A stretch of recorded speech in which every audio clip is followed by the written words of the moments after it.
نمل نیند سے ہڑبڑا کر اٹھ بیٹھی تھی اور اپنی ماں کو پکارنے لگی تھی۔ ٹائیگر جو اس کے سرہانے بیٹھا تھا اس کی آواز پہ اس کی طرف مڑا۔ نمل ارد گرد کے ماحول کو پہچاننے کی کوشش کر رہی تھی۔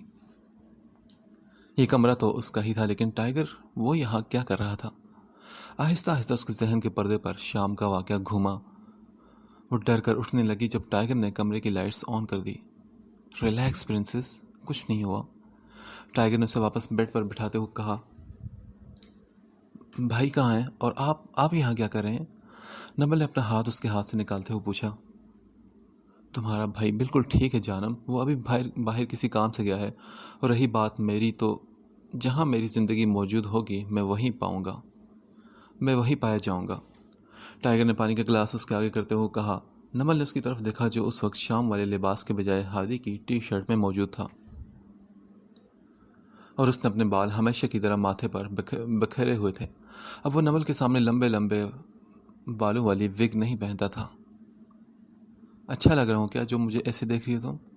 ٹائیگر نے شرارت سے کہا تو نمل نے اپنی نگاہیں جھکا لی۔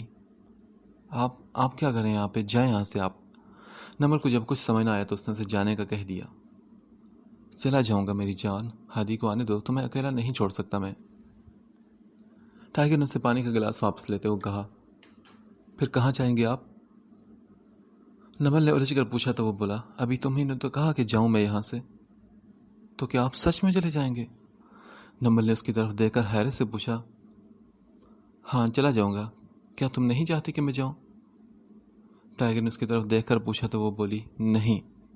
بے ساختہ نمل کے منہ سے نکلا تھا، اور ٹائیگر اس کی بات پر مسکرا دیا اور اس کے دونوں ہاتھ اپنے ہاتھوں میں لیے۔ میری پرنسس، میں بھی کہیں بھی نہیں جانا چاہتا، لیکن آج مجھے جانا ہوگا، صرف آج، کیونکہ آج ایک بہت ضروری کام ہے۔ بس تم دعا کرنا کہ میں جس مقصد کے لیے جا رہا ہوں میں اس میں کامیاب لوٹوں۔ ٹائیگر نے اس کے ہاتھوں کو دباتے ہوئے کہا تو نمل نے کچھ کہے بغیر اپنا سر اس کی گود میں رکھ لیا۔ آپ کیوں جا رہے ہیں؟ کون سا ایسا کام ہے ٹائیگر؟ آپ کچھ غلط تو نہیں کریں گے نا؟ وعدہ کریں مجھ سے۔ کچھ دیر خاموش رہنے کے بعد نمل نے کہا تو ٹائیگر نے اپنی انگلیاں اس کے بالوں میں چلانا شروع کی۔ ہاں، بابا میرے آ چکے ہیں واپس، اور ان سے آخری حساب برابر کرنا ہے۔ سنا ہے وہ بہت بیمار ہیں، انہوں نے ہمیں بلوایا ہے، مجھے اور شہیر کو۔ میں نے شہیر کو نہیں بتایا کہ ہم وہاں کیوں جا رہے ہیں، میں انہیں دیکھ کر آیا ہوں نمل۔ وہ انسان جو کبھی غرور سے چلتا تھا آج دوسروں کے رحم و کرم پر ہے۔ جس انسان نے ہمیشہ ظلم و جبر کیا آج وہ خود سے بھی اٹھ نہیں سکتا، اور مجھے نہیں پتا میری جان، لیکن میں خود کو بہت بے بس محسوس کر رہا ہوں اس وقت۔ نمل میں اس شخص سے چاہتے ہوئے بھی نفرت نہیں کر پا رہا۔ شہیر کو میں نے کہا ہے کہ ہم ان سے اماں کا بدلہ لینے جا رہے ہیں، میں اس کو نہیں بتانا چاہتا، میں چاہتا ہوں کہ وہ خود دیکھ لے بابا کا حال۔ تم دعا کرنا کہ میں شہیر کے دل سے بابا کی نفرت ختم کرنے میں کامیاب رہوں، تم کرو گی نا دعا؟ ٹائیگر کی بات سن کر نمل اٹھ بیٹھی۔ اس نے ٹائیگر کو دیکھا جس کی آنکھیں بھیگی ہوئی تھی۔ نمل نے ہاتھ بڑھا کر اس کے آنسو اپنی انگلیوں کے پوروں سے چن لیے تھے۔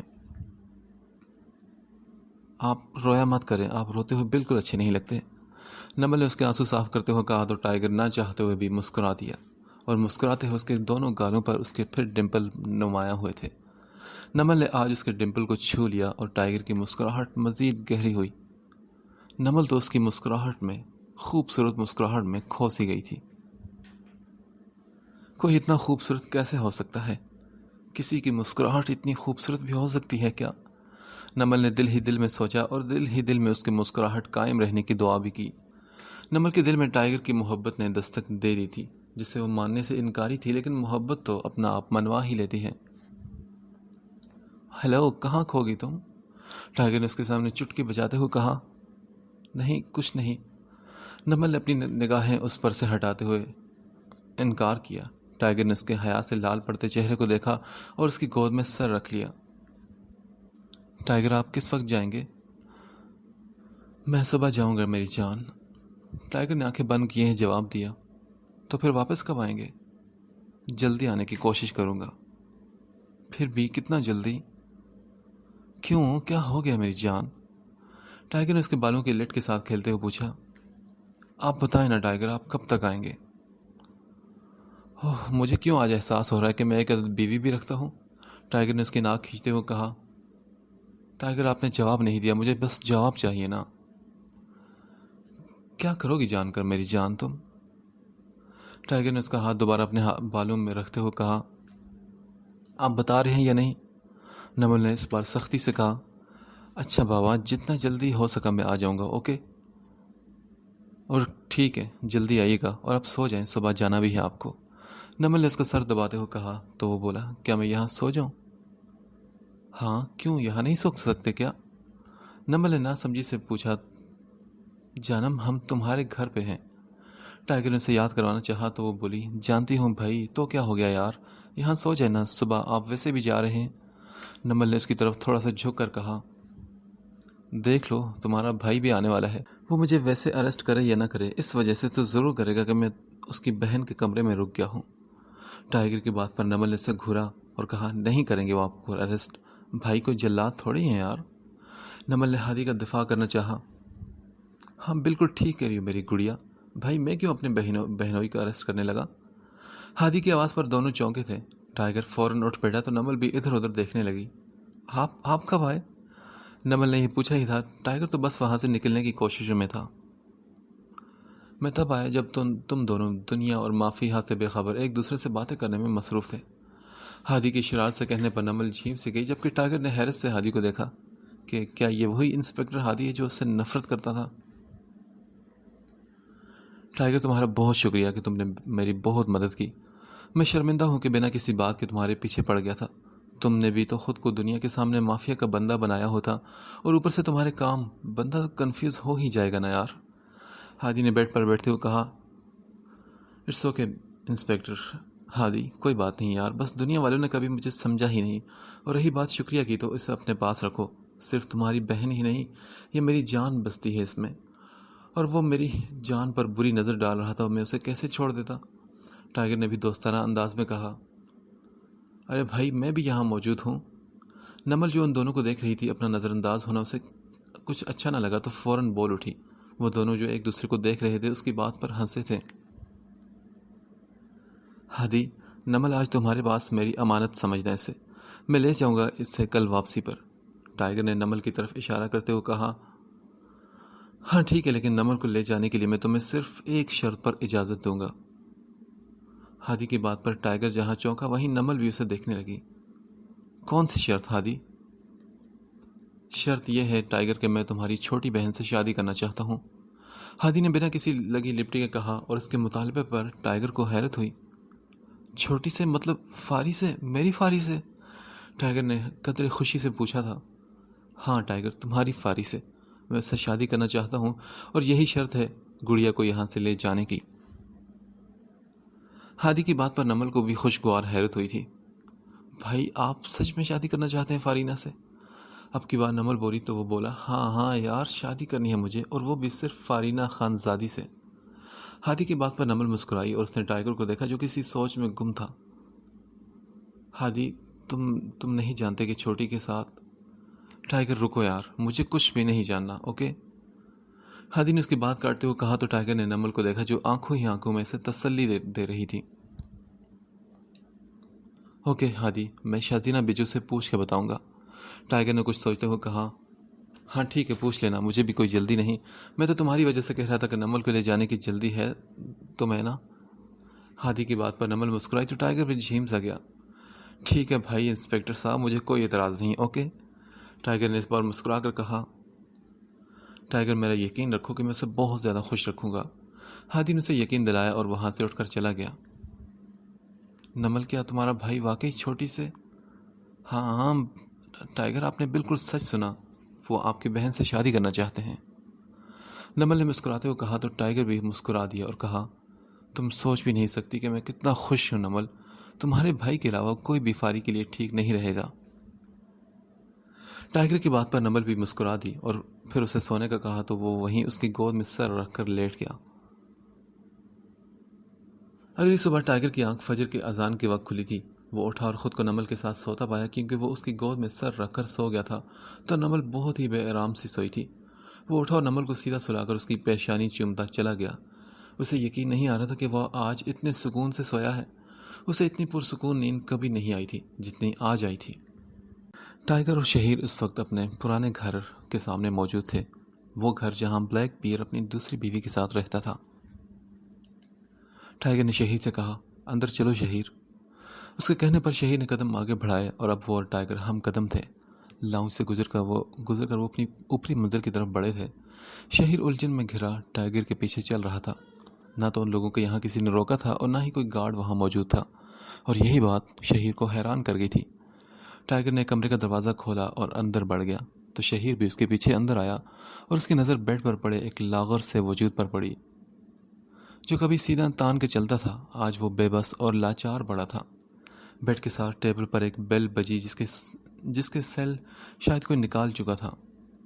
شہیر کو پہچانے میں کچھ وقت لگا تھا۔ یہ تو وہ آدمی تھا ہی نہیں جس نے اس کے سامنے اسے اور اس کی ماں کو نکالا تھا۔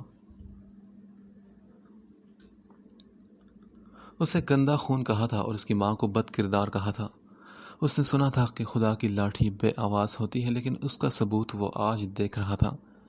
یہ وہ شخص تھا جس سے زیادہ دنیا میں کسی سے اس نے نفرت نہیں کی تھی، شاید اس کے علاوہ کسی سے نفرت کرتا ہی نہیں تھا وہ۔ یہ وہ انسان تھا جس نے اسے دیکھ کر اس کے چہرے پر تھوکا تھا، اپنے بیٹے کے چہرے پر، اور آج وہ اس کے سامنے خدا کے انتقام کی نشانی بنے ہوئے تھا۔ لیکن پتہ نہیں کیوں شہیر کو اسے اس حال میں دیکھ کر تکلیف ہوئی تھی، حد سے زیادہ تکلیف۔ شاید اس لیے کہ وہ اس کا باپ تھا، جیسا بھی تھا آخر تھا تو باپ ہی نا۔ اس نے ٹائیگر کی طرف دیکھا جو بے تاثر چہرے کے ساتھ اسے دیکھ رہا تھا۔ بابا کو فالج کا اٹیک ہوا ہے شہیر، اور ان کا نچلا جسم کا حصہ کام نہیں کرتا۔ ٹائیگر چلتا ہو اپنے بابا کے پاس گیا اور بیڈ پر بیٹھ گیا۔ بابا، آپ نے کہا تھا کہ میں شہیر کو لے کر آؤں، میں لے آیا ہوں شہیر کو، آ جاؤ شہیر تم بھی۔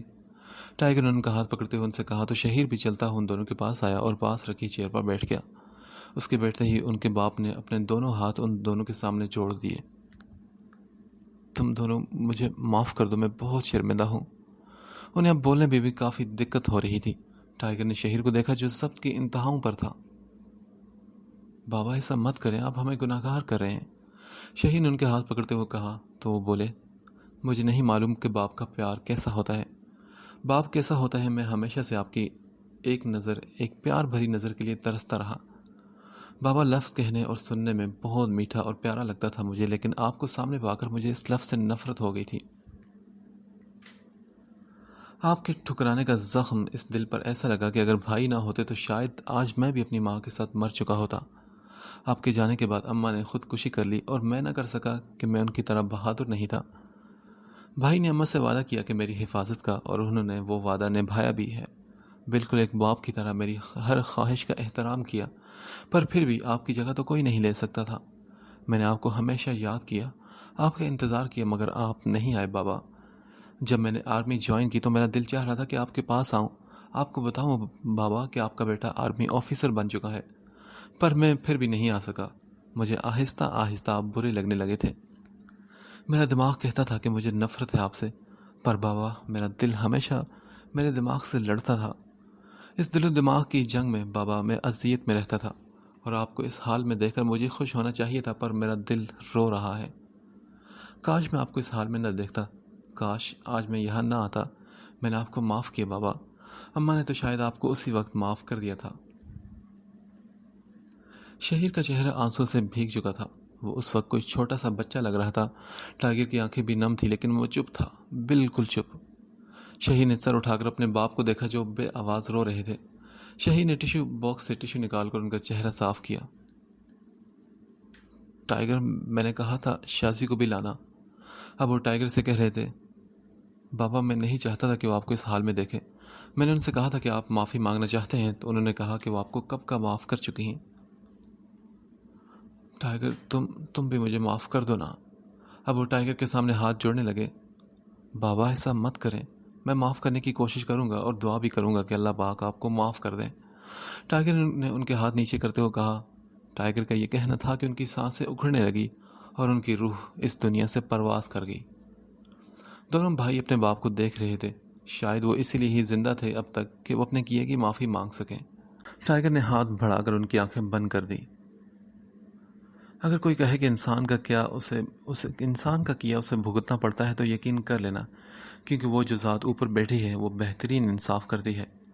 بے شک خدا بہترین انصاف کرنے والا ہے۔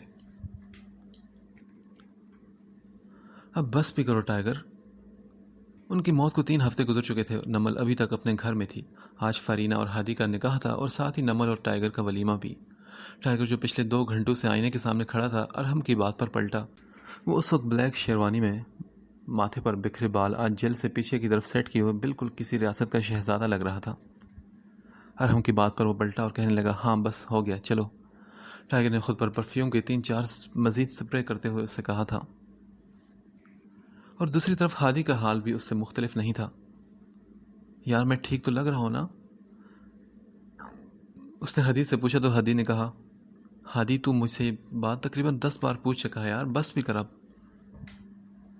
ہاں تو نے مجھے کوئی اچھا سا جواب نہیں دیا نا. ہادی نے بال بناتے ہوئے کہا. وہ اس وقت گرے کلر کے 3 پیس سوٹ میں ملبوس بے حد ڈیشنگ لگ رہا تھا. ہادی بھی کسی سے کم نہیں تھا. اس نے وائٹ کلر پینٹ سوٹ پہنا ہوا بہت ہینڈسم لگ رہا تھا. وہ بھی تم نے تو دلہن سے بھی زیادہ ٹائم لگا دیا ہادی. واجد جو اس کی تیاریوں سے عاجز آیا ہوتا اسے وہیں جمے دیکھ کر کہا بھائی آج اس کا بھی تو نکاح ہے نا. واجد اور فجر کا نکاح بھی تھا.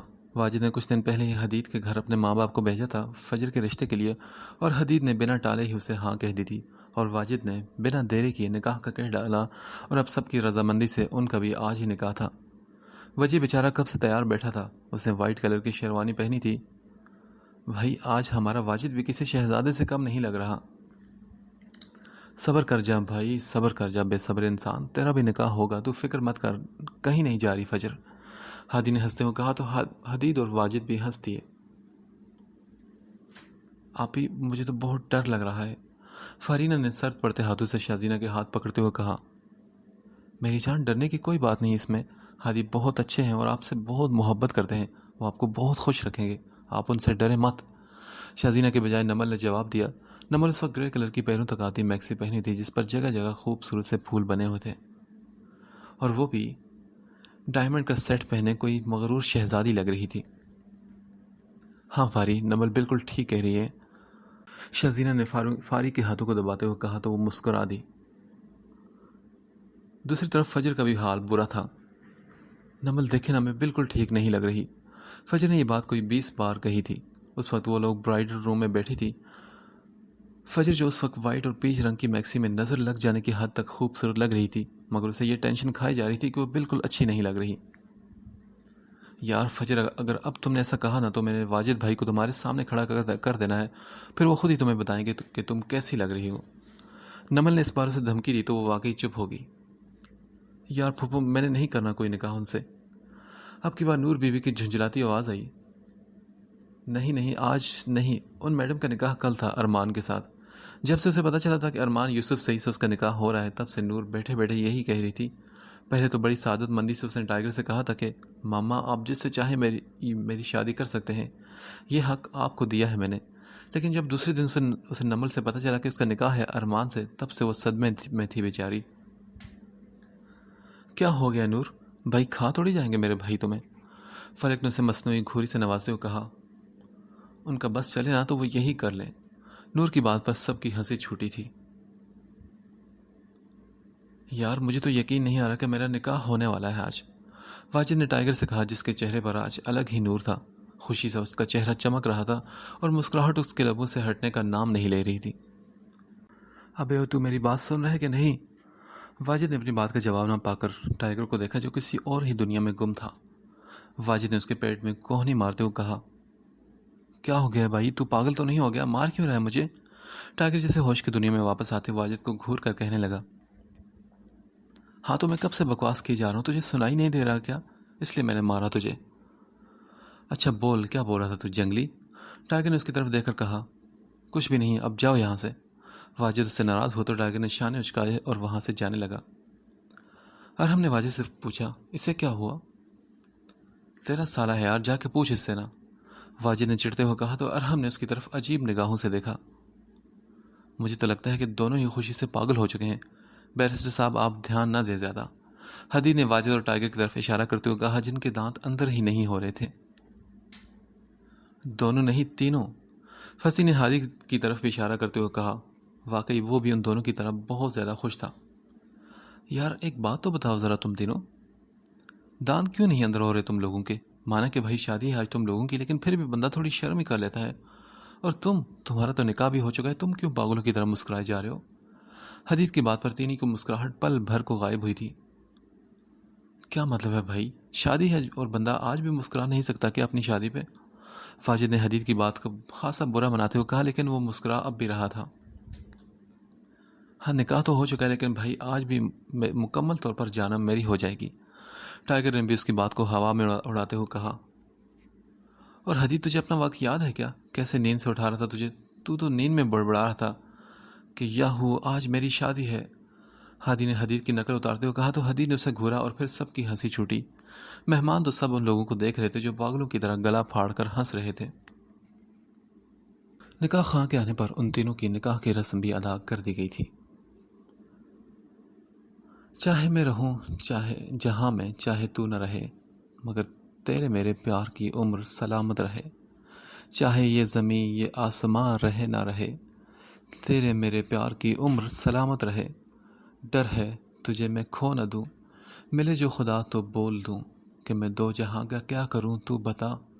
تو جو میرے پاس ہے تو مجھ کو نہ کوئی پیاس ہے. میری مکمل ہو گئی ہر دعا، چاہے میرے جسم میں یہ جان رہے نہ رہے، تیرے میرے پیار کی عمر سلامت رہے.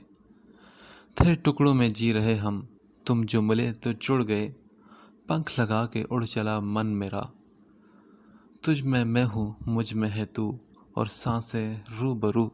کچھ بھی نہیں اب دونوں کے درمیاں، چاہے اس چاند میں چمک رہے نہ رہے، تیرے میرے پیار کی عمر سلامت رہے. چاہے میں رہوں نہ رہوں، چاہے تو رہے یا نہ رہے، تیرے میرے پیار کی عمر سلامت رہے. پورے شادی ہال میں اندھیرے میں ڈوبا ہوا تھا. صرف ایک سپاٹ لائٹ جل رہی تھی جہاں سے ٹائیگر اور نمل چلتے آ رہے تھے. ٹائیگر نے نمل کا ہاتھ کسی متاع جاں کی طرح پکڑ رکھا تھا. خوشی سے اس کا چہرہ دمک رہا تھا اور وہ دونوں ساتھ میں بہت اچھے لگ رہے تھے. ایک شہزادی تھی تو دوسرا بھی کسی شہزادے سے کم نہ تھا. ایک مکمل کپل تھا. بلا شبہ وہ دونوں ساتھ بہت جچ رہے تھے. بیک گراؤنڈ پر چلتے ہوئے میوزک نے ایک سحر طاری کیا ہوا تھا. ان کے پیچھے ہی ہادی، فارینہ اور واجد اور فجر بھی چلے آ رہے تھے. تینوں جوڑے سٹیج پر بیٹھ کے تو ساری لائٹس آن ہوئی اور ایک سحر تھا جو ٹوٹا تھا. سب کی نظر ان تینوں کے جوڑوں پر تھی. کسی کی نظر میں ستائش تھی، کسی کی نظر میں رشک تو کسی کی حسد بھری نظریں تھی، مگر وہ تینوں ان سب سے بے نیاز بیٹھے تھے. کچھ رسموں کی ادائیگی کے بعد رخصتی کا بھی شور اٹھا. فارینہ کے رونے میں شدت آ چکی تھی. ہادی نے اس کا نازک ہاتھ اپنے مضبوط ہاتھ میں لے کر اسے اپنے ہونے کا احساس دلایا. ٹائیگر اور شہیر سے ملنے کے بعد فارینہ ہادی کی گاڑی میں بیٹھ گئی تھی. ٹائیگر نے نمل کو گاڑی کی طرف بڑھتے دیکھ کر اس کا ہاتھ پکڑتے ہوئے پوچھا، ہیلو میڈم، تم کہاں جا رہی ہو؟ میں گھر جا رہی ہوں. نمل کے جواب نے ٹائیگر کا پارا چڑھا دیا. کیا مطلب تم گھر جاؤ گی؟ کس خوشی میں جاؤ گی اب؟ ٹائیگر کے اس رد عمل پر نمل تھوڑا سا گھبرا گئی، لیکن پھر سنبھل کر شرارت سے بولی، کیا ہو گیا ٹائیگر؟ مجھے جانا ہے نا، بھائی کی شادی ہے میرے. کچھ دنوں میں واپس آ جاؤں گی نا. ماما اکیلی ہیں اور رسمیں بھی ادا کرنی ہے مجھے ابھی. نمل نے اسے چڑھانے کے لیے کہا تھا، لیکن ٹائیگر کو سچ میں غصہ آ گیا. کچھ دنوں میں؟ دماغ خراب ہو رہا ہے میرا نمل. اب چپ چاپ گھر چل رہی ہو تم میرے ساتھ. ٹائیگر نے صرف کہا نہیں بلکہ اس کا ہاتھ پکڑ کر اپنی گاڑی میں لے جانے لگا. ٹائیگر ہاتھ تو چھوڑے میرا، سب دیکھ رہے ہیں. حد ہے بھائی، اپنے بھائی کی شادی بھی مجھے انجوائے نہیں کرنے دے رہے آپ. ٹائیگر نے اس کی ایک بھی بات نہ سنی اور اسے گاڑی میں بٹھا کر گاڑی وہاں سے بھگا کر لے گیا. 3 سال بعد. یہ لوگ کب پہنچے گے؟ کب سے ویٹ کر رہے ہیں ہم؟ نمل نے ٹائیگر سے نور اور ارمان کے متعلق پوچھا. آج سب کا ڈنر نمل اور ٹائیگر کی طرف سے تھا. سب لوگ آ چکے تھے، بس نور اور ارمان کا انتظار تھا. اس سے پہلے کہ ٹائیگر کچھ کہتا، نور تقریباً بھاگتی ہوئی ٹائیگر سے آ کر ملی. ماما میں آ گئی. ارے بیٹا آرام سے. ٹائیگر نے اس کو اپنے ساتھ لگاتے ہوئے کہا تو ارمان نے بھی اس کی اس حرکت پر صبر کے گھونٹ بھرے تھے. وہ امید سی تھی اور اسے اس بات کا ذرا سا بھی خیال نہیں تھا. خود وہ ایک بچی سی بنی تھی، اسے کہاں سے خیال ہوتا؟ ارمان سارا دن اس کے پاس رہتا تھا، اسی وجہ سے کہ وہ اپنا خیال نہیں رکھتی تھی. نمل اور فارینہ کو بھی اللہ نے ایک ایک اولاد سے نوازا تھا. نمل کو بیٹی ہوئی تھی اور فارینہ کا ایک خوبصورت سا بیٹا. فلک بھی امید سی تھی جبکہ فجر کو 2 جڑواں بچے ہوئے تھے، بیٹا اور بیٹی. یہ سب لوگ اپنی اپنی زندگیوں میں خوش تھے کیونکہ ان کے برے دن ختم ہو چکے تھے. سبھی بہت زیادہ مطمئن تھے اپنی زندگی میں۔ شہی نے بھی نمل اور فجر کی دوست مائرہ سے شادی کر لی تھی اور وہ بھی اپنی زندگی میں بہت زیادہ خوش تھے۔